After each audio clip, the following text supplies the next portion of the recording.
She saddled the mare in the dark because she couldn't wait for the sun. 4:30 in the morning. November. The barn was cold enough that her breath came out in clouds, and the leather of the saddle was stiff under her hands. Her daughter Ellie was asleep in the house, 11 years old, alarm set for 6:15, bus at 7:10. The routine that held their lives together the way stitching holds a quilt, one thread at a time, none of them strong on their own, all of them necessary. Jolene Prater cinched the girth on her mare Penny and led her out of the barn into a darkness that smelled like frost and oak smoke from the wood stove she'd loaded at midnight. The property was 42 acres outside of Marlinton, West Virginia. Pocahontas County, the eastern edge of the Allegheny Mountains, where the hills fold into each other like pages in a book that nobody finished reading.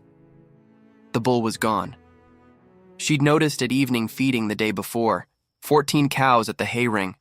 No bull.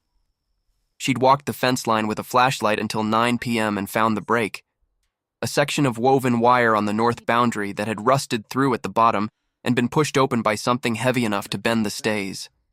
The gap was 2 feet wide, big enough for a 1,300-pound Hereford to step through if he had a reason. The reason was probably a cow on the other side. It was November. Breeding season wasn't over, and across that north fence was the Aldridge property. 2,200 acres of mixed hardwood and pasture that belonged to a man named Garland Aldridge who ran 300 cows and didn't talk to his neighbors unless it involved property lines or water rights. Jolene couldn't afford to lose that bull. Not couldn't afford in the way that people say it when they mean it would be inconvenient. Couldn't afford in the way that means, without that bull, her 14 cows don't breed. Without calves, she has no income. Without income, she has no mortgage payment. Without the mortgage payment, she has no farm. Without the farm, she has nothing except a daughter and a truck, and the kind of starting over that happens to women in Appalachia when the math finally catches up. The bull's name was Chester. She'd bought him 3 years ago at the Lewisburg sale for $2,200, money she'd borrowed from her mother, who ran a second-hand shop in Hillsboro and had opinions about everything, including Jolene's decision to keep farming after Kevin left. Kevin, her ex-husband. He'd left 4 years ago for a woman in Charleston who worked at a bank and didn't smell like hay. He paid child support when he remembered, which was about every third month. The farm was Jolene's because it had been Jolene's father's, and her father had put it in her name before he died in 2016 because he didn't trust Kevin and turned out to be right. Jolene was 34. She worked part-time at the Dollar General in Marlinton 3 days a week to cover the bills that the cattle couldn't. She ran 14 cows on 42 acres of hill pasture that was too steep for a tractor in places and too rocky for anything except goats and the kind of cattle that don't complain, which in West Virginia means every kind. She did it alone. Not because she wanted to.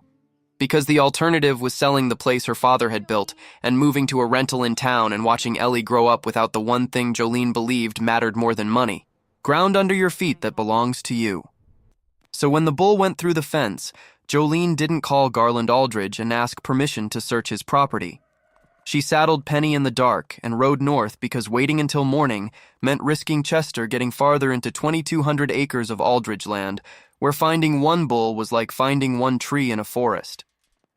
The fence break was right where she'd found it the night before. She dismounted, pushed the wire aside, led Penny through, and remounted on the Aldridge side. She'd never been on this property. Nobody had invited her. Garland Aldridge was 61, a widower, and ran his operation with 2 hired men and a philosophy that could be summarized in 4 words. Stay off my land. He wasn't hostile. He was private. The kind of privacy that builds fences higher than necessary and answers questions with fewer words than the question contained. Jolene rode north into the Aldridge property as the sky turned from black to gray to the pale blue of a November dawn in the Alleghenies. The terrain climbed. Hardwood ridges with the leaves down. Oak, maple, hickory. The skeletons of a forest waiting for spring. The ground was covered in brown leaves that Penny's hooves crunched through with a sound that carried in the cold air. She followed cattle trails. The Aldridge herd grazed these ridges in fall and winter. The sign was everywhere. Hoof prints in the mud. Dung. Trails worn into the hillside by years of animals walking the same path to water. By 7:30, she'd covered 2 miles. No sign of Chester. The property stretched ahead of her, ridges and hollows and creek bottoms that could hide 100 bulls, let alone one. At 8:15, she found tracks. Not cattle tracks, horse tracks, 2 sets, unshod. No nail marks in the soft mud of the creek bank. The hooves were overgrown. The prints showed flared edges and excessive toe length. Horses that hadn't been trimmed in a very long time. Jolene followed the horse tracks up a drainage toward a bench of flat ground on the east side of a ridge. The trail was well worn. These horses used this path regularly. She came around a stand of hemlocks and stopped Penny. Chester was standing in a small meadow at the base of the ridge. The grass was brown and thin, but there was grass, enough to graze. A spring-fed seep kept a small pool of water at the lower edge of the clearing, and beside him, 2 horses. They were old. That was the first thing Jolene saw. Not just aged, but worn. The way animals get when they've been surviving instead of being cared for. Their coats were long and matted. Their manes were tangled into ropes. Their hooves were severely overgrown. The front hooves curling upward, the back hooves splayed flat. The kind of hoof condition that takes 2 years of neglect to produce. One was a bay, tall but thin, ribs showing under the winter coat. The other was gray, white really, with the pink skin underneath showing through where the hair had thinned. Smaller, older. Standing close to the bay the way horses stand when they've been each other's only company for a long time. Chester was between them, not behind them, not in front, between, like he'd walked into their space and they'd adjusted to include him. All 3 animals were grazing the same patch of brown grass in the same small meadow, with the calm of creatures that had settled a social arrangement without human intervention. Jolene sat on Penny for a long time. The horses weren't wild. Their body type was domestic. The bay had the build of a quarter horse. Heavy bone, short back, muscled hindquarter. The gray looked like an Arabian cross, dished face, fine legs, the light frame of a horse bred for distance. These were horses that had been owned, ridden, kept, and then not kept, turned out, left. On a 2,200-acre property where the pasture was big enough that you could stop feeding something and it would survive on its own, if surviving meant losing weight and growing hooves that nobody trimmed and standing in a hidden meadow on a ridge that nobody visited, Jolene felt something hot behind her eyes that wasn't entirely about the horses. She knew what it was like to be left on a piece of ground and expected to survive without help. She'd been doing it for 4 years. She dismounted, walked toward the 3 animals slowly. Chester saw her and lifted his head. He didn't run, didn't move toward her either. Just stood. The way a bull stands when he's found a place that's comfortable and isn't sure he wants to leave it. The horses watched her with the wariness of animals that hadn't seen a human in a long time but remembered what humans were. The bay took a step back. The gray didn't move, too tired or too old or too resigned to care. "Hey, boy," Jolene said to Chester. "You made some friends." Chester looked at her, then looked at the bay horse standing 3 feet away, then looked at Jolene again. The look of an animal that has made a social decision and would appreciate it if the human would respect it. Jolene haltered Chester, tried to lead him toward the fence line. He planted his feet. 1,300 pounds of Hereford saying, "No." She pulled. He didn't budge. She pulled harder. He lowered his head and leaned back against the halter with the passive resistance of an animal that has decided his current location is preferable to whatever the human is suggesting. Jolene stood in the meadow holding a rope attached to a bull that wouldn't move, looking at 2 neglected horses that shouldn't be here, on land that wasn't hers, while her daughter was probably getting on the school bus right now wondering where Mama was. She let go of the rope, sat down on a rock, and called Garland Aldridge. He answered on the 4th ring. His voice carried the flat caution of a man who doesn't recognize the number. "Mr. Aldridge, this is Jolene Prater. I live on the property south of yours. My bull broke through the fence last night, and I'm on your land looking for him. I found him on the east ridge above the hemlock stand." Silence. Then, "You're on my property without permission." "Yes, sir." "I'm sorry about that. But my bull is my only breeding animal, and I couldn't wait." More silence. The kind that means the person is deciding whether to be angry or practical. Fine. Get your bull and get off my land. Mr. Aldridge, there are 2 horses up here. On the ridge. They're in bad shape. Their hooves haven't been trimmed in at least 2 years. They're thin. They look like they've been up here alone for a long time. The silence this time was different. Not the silence of a man deciding, the silence of a man who's been reminded of something he hoped would stay forgotten. Those aren't your concern, Garland said. They're standing with my bull. He won't leave without them. Then leave him. I'll have my men push him to the fence line tomorrow. Mr. Aldridge, whose horses are those? Garland hung up. Jolene sat on the rock, looked at Chester standing between the 2 horses. The bay was nuzzling Chester's neck, the kind of grooming behavior that horses do with herd members they've accepted. Chester stood still and let it happen. A 1,300-pound bull being groomed by a neglected horse on a ridge that nobody visited. She called her mother. Mama, I need you to pick Ellie up from school today. I'm going to be late. Her mother, Dora Prater, asked the questions mothers ask. Where are you? Are you safe? What's happening? Jolene explained. The bull, the fence, the ridge, the horses. Dora was quiet for a moment. Then, how bad are the horses? Bad, Mama. Their hooves are curling, ribs showing. They've been up there a long time. Dora's voice changed, the voice of a woman who'd grown up on this land and knew what it meant when someone stopped caring for an animal and pretended it didn't exist. You bring those horses home. Mama, they're not mine. They're on Aldridge's land. Jolene Elizabeth Prater. You bring those horses home. We'll sort out the ownership after they're fed. Jolene couldn't bring the horses home. She didn't have halters for them. She didn't have a trailer. She didn't have permission from Garland Aldridge, who owned the property and the horses and had hung up the phone rather than answer her question. But she could do one thing. She could stay. She unsaddled Penny, let her graze in the meadow, sat on the rock and waited. Chester grazed between the 2 horses. The bay eventually walked close enough to Jolene that she could see the brand on his left shoulder. Faded, overgrown with hair, but readable.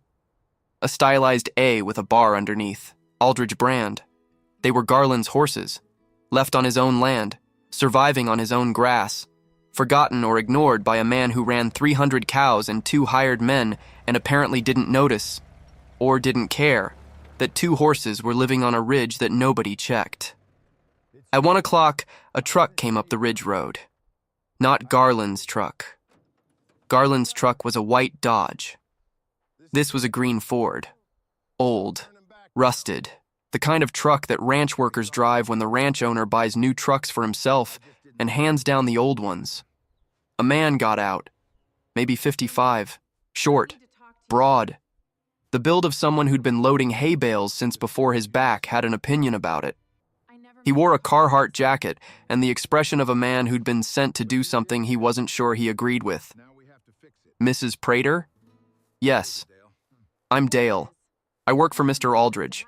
He sent me to help you get your bull off the property. Jolene looked at him. And the horses? Dale looked at the bay and the gray grazing beside Chester. His expression shifted, something between guilt and resignation. Those are Mr. Aldridge's horses, Dale said. He spoke slowly, choosing words. They belonged to his wife, Rebecca. She passed 3 years ago. Ovarian cancer. She rode every day until she couldn't. Those 2 were hers.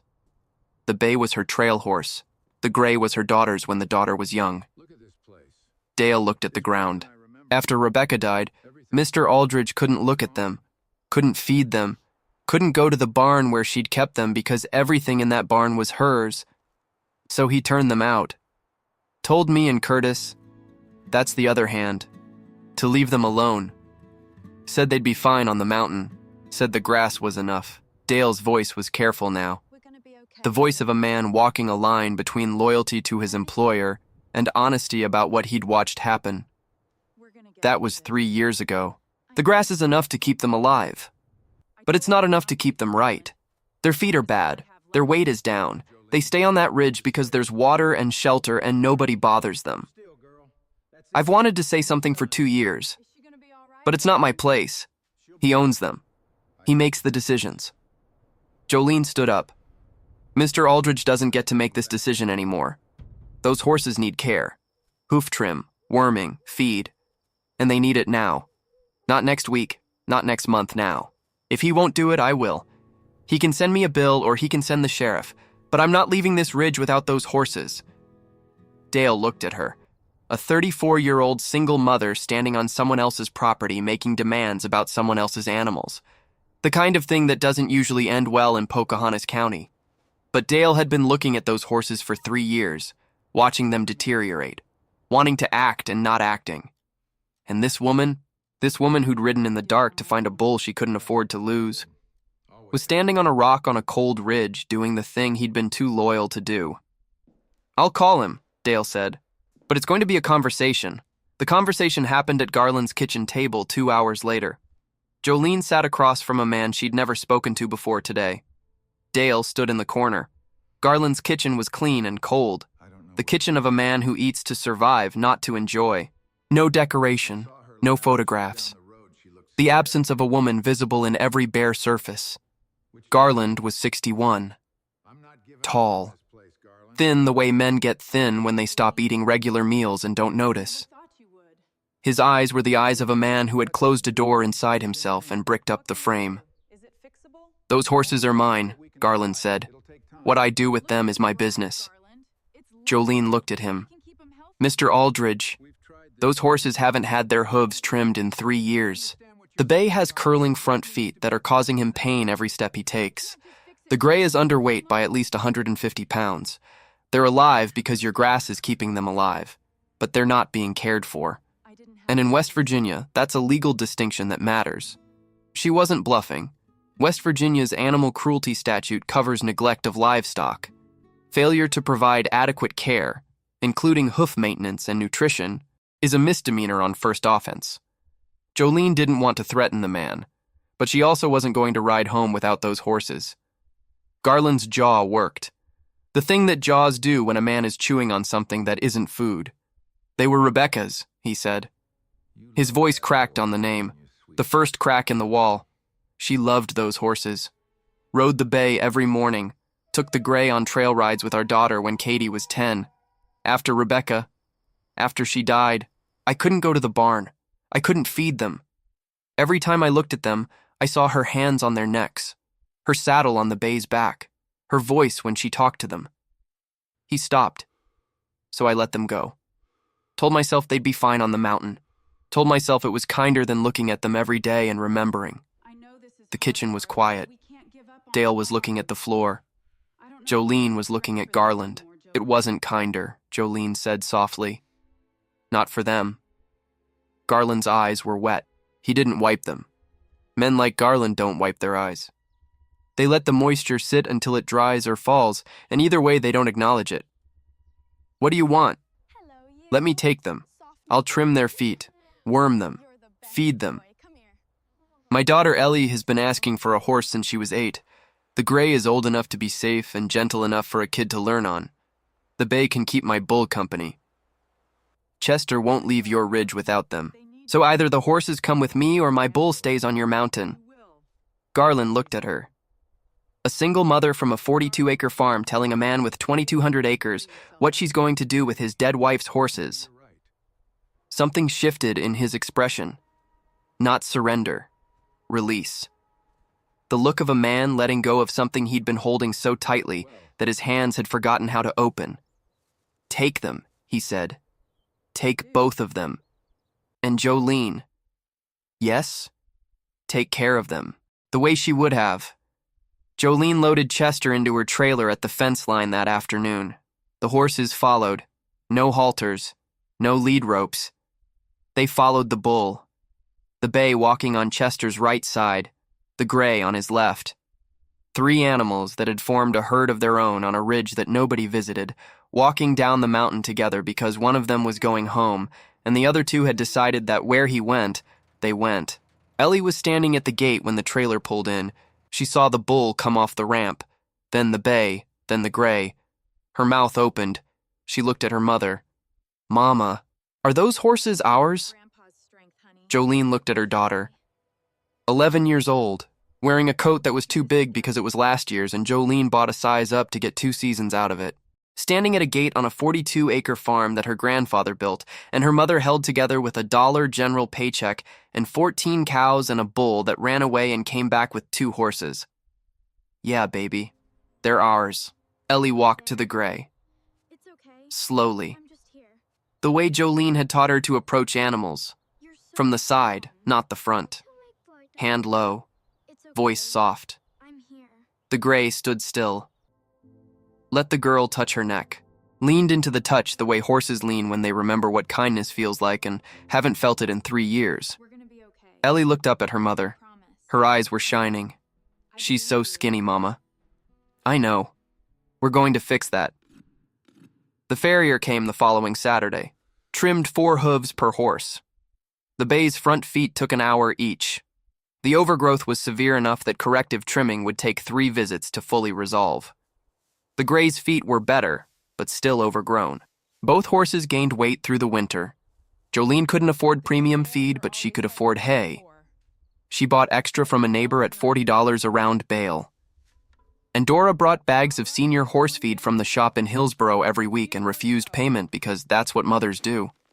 By spring, the bay looked like a different animal. His coat was smooth, his weight was back, his movement was sound.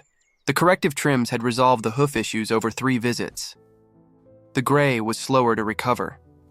She was older, probably mid-20s.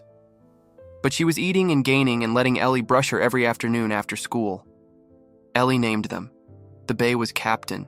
The gray was Pearl. Chester grazed with them in the pasture. All 3 together. The bull between the horses, the same way he'd stood between them on the ridge. Not because he needed protection. Not because they needed him. Because some bonds form for reasons that animals understand and humans don't. And the best thing a human can do is leave the bond alone and feed everybody. Garland Aldridge drove past Jolene's property one morning in April. He slowed down, looked over the fence. The bay, Captain, was standing in the pasture with his coat catching the sun. The gray, Pearl, was in the yard with Ellie brushing her mane. Garland pulled over, sat in his truck for 10 minutes. Jolene saw him from the barn but didn't walk out. Some things need to be watched from a distance. When Garland finally drove away, Jolene noticed that his truck had been sitting in the same spot where the gray was visible from the road. He'd been watching Pearl, Rebecca's horse, his wife's horse, alive, cared for, standing in a yard with an 11-year-old girl who brushed her every day. He came back the following Saturday, parked in the driveway this time, walked to the fence. Ellie was riding Pearl in the small arena that Jolene had built from cedar poles and baling twine. Garland watched, didn't speak. His hands were on the top rail, and his knuckles were white. Jolene walked over, stood beside him. She's learning fast, Jolene said. Pearl is patient with her, doesn't spook, doesn't rush, just takes care of her. Garland's voice was rough. Rebecca was the same way, patient, never rushed anything. She said horses teach you to slow down and mean it. They stood at the fence together for a while. A widower and a single mother watching a girl ride a horse that used to belong to a woman who died 3 years ago and left 2 animals on a mountain because the man who loved her couldn't look at them without seeing her face. Garland came back the next Saturday. And the next. He never asked for the horses back. Never mentioned ownership or bills or boundaries. He just showed up, stood at the fence, watched Ellie ride, and slowly, over weeks and months, started talking. About Rebecca. About the trail rides. About the morning she'd saddle the bay and ride into the hills and come back smiling like she just had a conversation that nobody else was invited to. He was talking to Jolene, but he was really talking to the horses, and through them, to Rebecca. The door he'd bricked up was opening, one Saturday at a time. Ellie's 11 now, almost 12. She rides Pearl every day after school. Captain stands in the pasture with Chester the way he stood since the ridge. 3 animals, 2 species, 1 herd. Jolene still works at the Dollar General 3 days a week. still runs 14 cows on 42 acres, still does it alone. But on Saturdays, Garland is at the fence, and sometimes he stays for coffee. And sometimes he brings a bag of horse feed that he says was on sale, but Jolene knows wasn't because she works at the store where he claims he bought it, and it's never been on sale. And sometimes, Ellie asks him to watch her ride, and Garland stands at the rail with his hands on the cedar poles and tears he doesn't wipe running down a face that is learning, slowly, painfully, one Saturday at a time, how to look at something Rebecca loved without it breaking him apart. Some bulls run through fences because a cow is on the other side, and some run through fences because something on the other side needs finding. Not the bull, not the horses, the people, who'd stop looking until an animal showed them where to stand.